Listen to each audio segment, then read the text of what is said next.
জায়গা থেকে কোশ্চেন হতে পারে সেটা নিয়ে আলোচনা হবে, ঠিক আছে?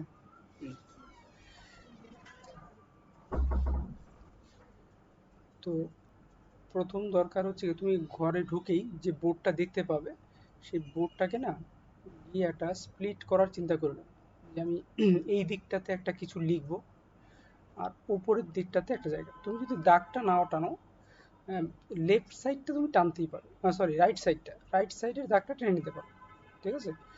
আর ওপরেটা দাগটা টেনে রাখলাম।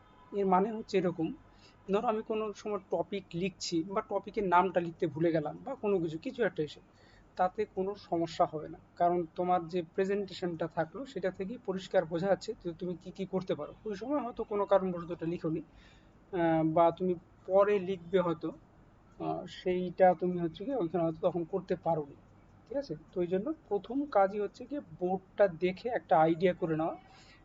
রাইট সাইডটাতে আমি একটা দাগ দিয়ে রাখবো যেখানে হচ্ছে কি আমি টপিকগুলোকে আলোচনা করব, ঠিক আছে? আর তারপর হচ্ছে কি ওপরের দিকটাতেও একটা ফাঁকা জায়গা রেখে দেবো, ঠিক আছে? ওখানে আমি টপিকের নামটা যদি চাই কখনো লিখতে পারি, নেসেসারি না যে লিখতেই হবে, ঠিক আছে? মানে এটা একদম বিএডকে ফলো করে করতে হবে ক্লাস, সেরকম কোনো ব্যাপার নেই, ঠিক আছে? আচ্ছা, আরেকটা জিনিস যেটা, সব টপিকের যে হচ্ছে গিয়ে সমস্ত রকম গল্প থাকবেই সেরকম নাও থাকতে পারে। প্রথম কথা হচ্ছে গিয়ে তুমি চাইলে ওখানে দেখবে যে ডেট লিখতে পারো, নাও লিখতে পারো, এটা নেসেসারি না, ঠিক আছে? আর দেখবে যে তুমি হচ্ছে কি অনেক সময় কি হয় যে অনেকেই ডেটটা আগেই লিখে যায়, হয়তো সে মুছতোই না, ওই জায়গাটা হয়তো মোছেই না, ঠিক আছে? তাহলে তো তোমার ব্যাপারটা মিটেই গেল, ঠিক আছে?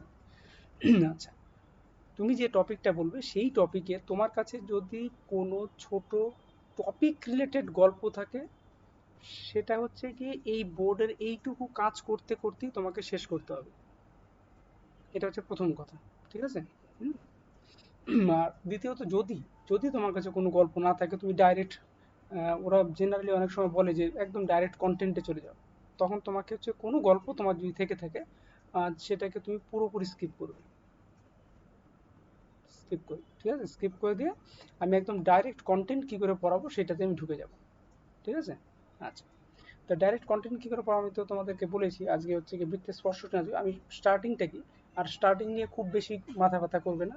স্টার্টিং হয়তো খারাপ হলো, হ্যাঁ, বা তাতে কি হলো কিচ্ছু যায় আসে না, ঠিক আছে? তো প্রথমেই যেটা আমার একটা ধারণা থাকবে, আমি হচ্ছে কি বৃত্তের স্পর্শকটাকে বোঝাবো, ঠিক আছে? বৃত্তের স্পর্শকটা কি, এটার জন্য আমি ক্লাসে ঢুকেই প্রথমে বলবো যে আজকে আমি হচ্ছে গিয়ে তোমাদেরকে হচ্ছে কি, তোমরা সবাই কম্পাসের সাহায্যে বৃত্ত আঁকতে পারোই, ঠিক আছে? তো সবাই একটা কাজ করো, কম্পাস বার করে একটা কম্পাসের সাহায্যে খাতায় একটা বৃত্ত এঁকে ফেলো, ঠিক আছে? তো বলতে বলতে আমিও একটা সার্কেল এঁকে ফেলবো, ঠিক আছে? ঠিক আছে, কম্পাসের হেল্প নিয়ে কিন্তু আমিও বোর্ডে একটা বৃত্ত এঁকেছি, তোমরা সবাই একটা বৃত্ত এঁকেছো, ঠিক আছে? ওকে। তো আমরা কিন্তু হচ্ছে গিয়ে জানি বৃত্তের কেন্দ্র কোনটা, বৃত্তের ব্যাসার্ধ কোনটা, এগুলো সব আমরা জানি, ঠিক আছে?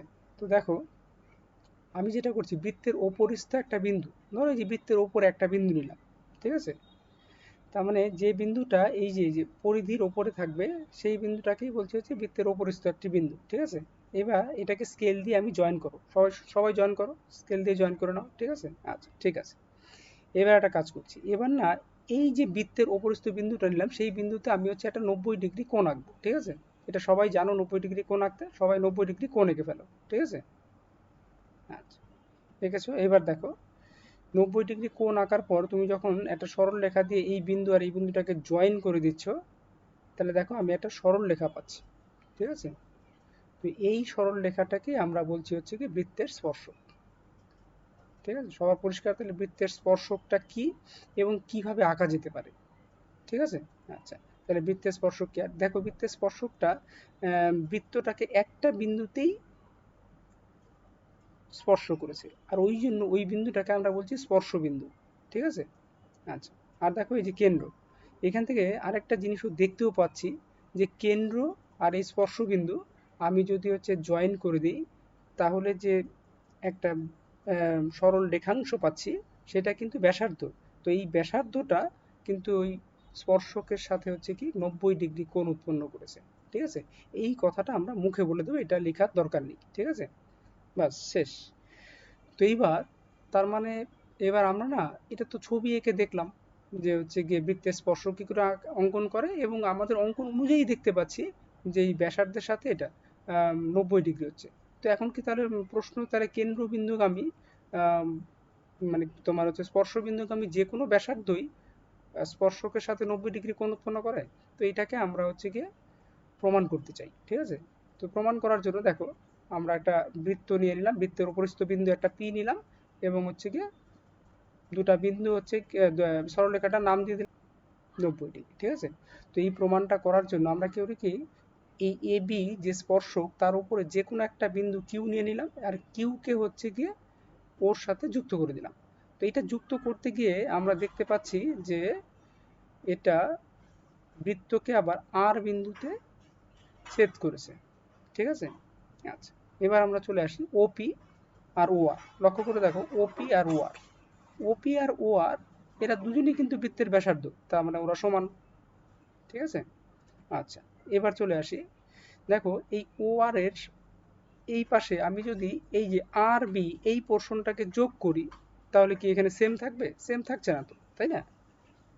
তার মানে এই পাশটা কি বেশি হয়ে যাচ্ছে, তাহলে আমরা এই পাশটা বেশি হয়ে যাচ্ছে, ঠিক আছে? এবার লক্ষ্য করো যে এই জিনিসটা কি, ও আর আর হচ্ছে কি আর কিউ, এটা মানে হচ্ছে কি ও কিউ। তার মানে এখান থেকে বুঝতে পারছি যে ওপি গ্রেটার দেন হচ্ছে কি ও কিউ। এবার কিউটা তো এই স্পর্শকের উপরকার যে কোনো বিন্দু ছিল, তার মানে যেটা বোঝা গেল যে কেন্দ্র থেকে যে কোনো বিন্দুর যে কোনো বিন্দুরই দূরত্বটা, তাই না, সেটা হচ্ছে গিয়ে এই স্পর্শবিন্দু থেকে যে দূরত্বটা তার থেকে বড় হচ্ছে। তো আমরা জানি তাহলে ন্যূনতম দূরত্ব সেটা হচ্ছে গিয়ে লম্বটাই হয়ে যায়, ওই জন্য আমরা বলতে পারি ওপি হচ্ছে গিয়ে এ বির ওপর লম্ব।